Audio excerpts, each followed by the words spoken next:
Salut, c'est Christine de la chaîne Fil de Cristal et aujourd'hui dans ce froid intersidéral, je réponds à la question, non pas de RPG, ah oui, mais de coups critiques, une question que j'ai trouvée très intéressante. Puis j'ai commencé à les suivre, fait que là je vais peut-être répondre aussi à leurs questions qu'ils ont. J'ai vu quelques personnes répondre à cette question-là, puis là j'étais comme, je trouve ça intéressant. C'est la question si, c'est quoi votre meilleure façon de calculer l'armure dans les jeux de rôle? Et là, il y a vraiment de toutes les réponses possibles, mais il y a une grande majorité qui disait quand même que c'était mieux si ça comptait, dans le fond, si ça diminuait les dégâts et non pas empêchait de frapper. Puis, là, j'ai mon petit côté historienne qui ressort parce que c'est quand même une période que j'ai utilisée beaucoup, la période romaine et la période moyenâgeuse, ainsi que toute la transition. Et c'est exactement ça, en fait, une armure. Ça sert à protéger les dégâts reçus et non pas à empêcher de se faire taper. Qu'est-ce qui sert à empêcher de taper? Un bouclier. Le bouclier devrait nuire au fait de pouvoir toucher la personne. Je comprends, par contre, là, je pense que tout le monde est d'accord que il n'y a pas un jeu de rôle qui se veut ultra réaliste. Je pense pas que ça serait hyper pertinent et hyper intéressant non plus. Fait que je peux comprendre que le bouclier va rentrer dans un ou dans l'autre. Mais à la base, le bouclier, qu'il soit magique ou qu'il soit physique, là, on va aller dans les... devrait servir au niveau d'empêcher de toucher la personne. Parce que sérieux, si tu touches le bouclier, il n'y a genre aucune chance que tu fasses des dégâts à quelqu'un. Moins que ton arme pète sur le bouclier, puis il éclate, puis oui, bon, il y a toujours moyen, là, mais de base, le bouclier devrait empêcher de toucher la personne. Même chose avec les montures. Les montures servent à permettre d'éviter de toucher le cavalier. Bon, la différence, c'est que la monture est vivante, fait que c'est peu que la monture meure. Ça, c'est un autre problème. Mais c'est à ça que ça sert à la base. Ensuite, donc, puisque les armures servent à protéger les dégâts, faire en sorte que les gens ont moins de dégâts. Après, il y a les types d'armures qui vont protéger certains types de dégâts. Il y a certains jeux, je sais que c'est le cas pas mal dans Donjons & Dragons, je crois Pathfinder aussi, qui ils ont marqué comme quoi que il y a des armes qui sont pierce, puis il y a des armes qui sont blunt, puis il y a des armes qui sont slash. Avec plus ou moins de succès, j'ai déjà qui disent que ça prend de la dex pour utiliser un arc. Ça, c'est un autre débat que j'ai déjà embarqué, mais non, ça prend de la force pour utiliser un arc. Fait que, à la base, une épée, ça ne slash pas, ok? C'est pas tranchant, une épée. Je viens de probablement jeter tout le monde à terre. Oui, ça perce par la pointe, mais les épées, au Moyen-Âge, tu t'en servais pour écraser. Le but, parce que les armures, c'était des cacanes, c'était solide, mais c'est une cacane quand même.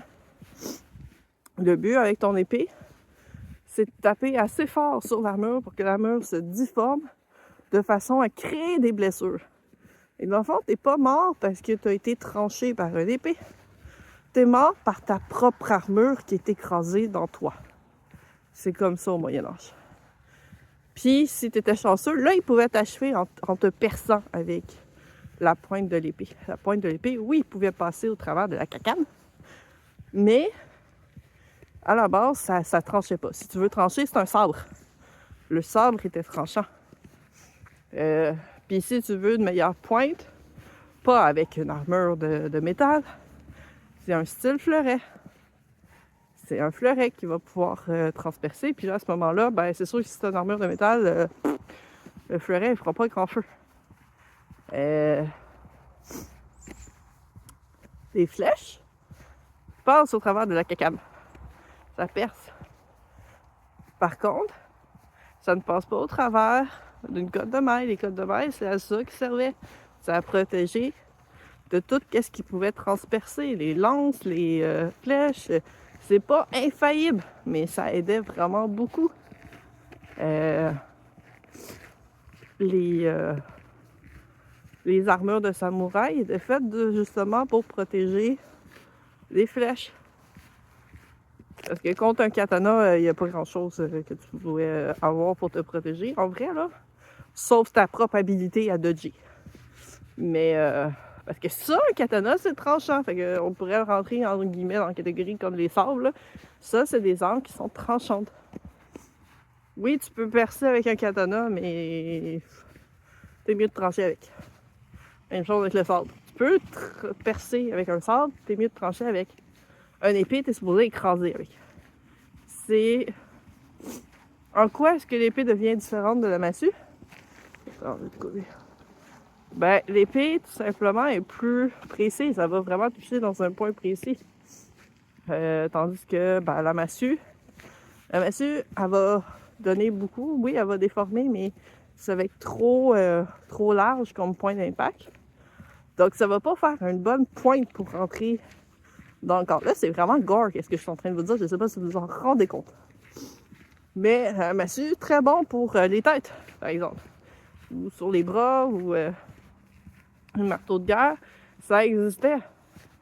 C'est beaucoup plus cher à fabriquer, puis beaucoup plus difficile à manier, puis peut-être moins élégant aussi, là, mais les haches, ça tranche. Ça, c'est fait pour trancher. Si tu veux trancher, tu prends une hache. Tu prends pas une épée pour trancher, là.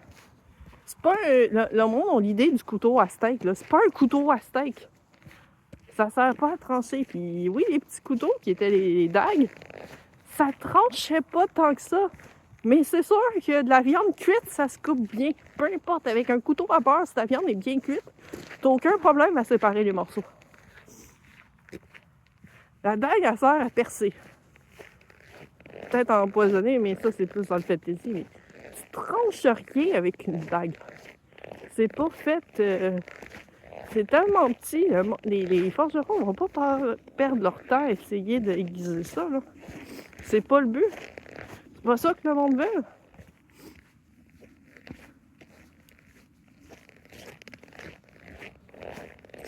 C'est pas avec leur dague que les gens ils coupaient des cordes de cordage. Là. C'est des sabres. Les pirates, ils ont des sabres. Oui, t'en as des plus petits. Puis honnêtement, ils coupaient pas les cordes de cordage pour la majorité. Ils en foutaient tellement sur les bateaux. Essayez de te souvenir, c'est laquelle qui est la tienne qui tient ton bateau à celui que tu viens d'envahir, puis laquelle qui se trouve à venir du bateau que tu es en train de prendre possession, t'sais. Ils ont d'autres choses à faire, et oui, il y a déjà des gens qui leur courent après pour les tuer. Est-ce que je suis en train de te dire que la majorité des scènes dans les films de Pirates des Caraïbes sont truquées? Oui, c'est un film. Est-ce que je suis en train de dire que le monde font n'importe quoi dans les grandeurs nature, puis dans les jeux de rôle? Oui, c'est du jeu. Après, on peut faire ce qu'on veut. Je vais juste m'amuser puis vous donner des petites bribes historiques sur les armures et les armes. Puis si vous avez des questions, pour vrai, ça va me faire plaisir. Écrivez-les en commentaire puis je peux vous répondre là-dessus. J'ai pas la science infuse. Moi, je vous raconte qu'est-ce que moi, j'ai appris. Et c'est ça l'histoire. S'il y a quelque chose qu'on apprend en histoire, c'est qu'il n'existe pas la vérité. Ça n'existe pas la vérité. Parce que on n'était pas là. On peut faire des hypothèses, on peut faire des théories. D'ailleurs, l'histoire, c'est une science. Dans des places, ceux qui sont friands des sciences pures, qui pensent que juste les sciences pures sont des sciences, c'est pas le cas. Donc, il y a encore bien des hypothèses qui sont émises, encore bien des choses qu'on découvre aujourd'hui, qu'on repousse les limites de qu'est-ce qu'on pensait qui arrivait. Il y a des choses qu'on se rend compte que finalement, l'écriture, c'est plus vieux que ce qu'on pensait. Les peintures rupestres, c'est plus vieux que ce qu'on pensait. Fait que l'histoire est en constant changement. On découvre tout le temps des nouvelles choses. Puis on ne saura jamais le fin mot de l'histoire. Parce que ça va continuer à avoir des choses qu'on découvre. Il y a des choses qui ont disparu qu'on ne saura jamais. Donc, voilà. Et j'ai essayé de faire ça en moins de 10 minutes. J'ai réussi. J'ai essayé de pas trop m'emporter. J'espère que cette réponse vous a plu. Je vous dis à la prochaine. Gros bisous. Prenez soin de vous et bye bye!